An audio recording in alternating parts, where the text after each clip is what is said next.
Hi, hello, வணக்கம். ஒரு நல்ல விஷயம். ஒரு நல்ல நண்பன் நம்மிடம் இருந்தால் உலகத்தையே வென்றிடலாம். இது உண்மை. இதற்கு ஒரு சாட்சியம்தான் இந்தியா ரஷ்யானுடைய ஃப்ரெண்ட்ஷிப்.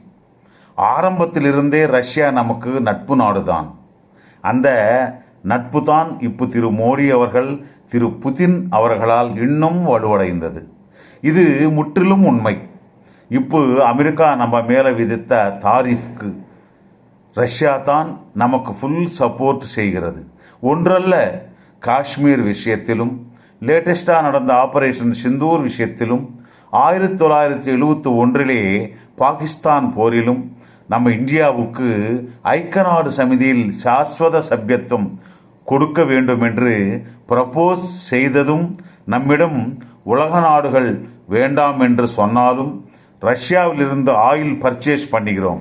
அது மட்டுமா, ரஷ்யாவிலிருந்து நம்ம மிலிட்ரிக்கு தேவையான ஆயுதங்கள் போன்றவை வாங்கி கொண்டிருக்கின்றோம். இன்டர்நேஷனல் ரஷ்யாவுக்கு தேவைப்படும் போதெல்லாம் நாம் ஃபுல் சப்போர்ட்டாக இருக்கிறோம்.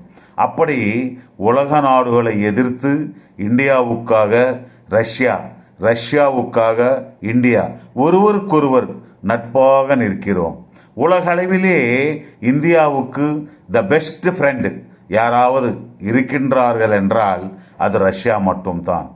அப்படியே உலகத்திலே த மோஸ்ட் பவர்ஃபுல் லீடர்ஸ் யாராவது இருக்கின்றார்கள் என்றால் அது நம்ம பிரதமர் மோடி அவர்களும் மற்றும் ரஷ்யா அதிபர் புதின் அவர்களும் மட்டும்தான் நண்பா. இப்படியே தொடர்ந்து இருக்க வேண்டும் என்று நாமும் பிரார்த்திப்போம். நன்றி. மீண்டும் நாளை காலை சந்திப்போம். வணக்கம்.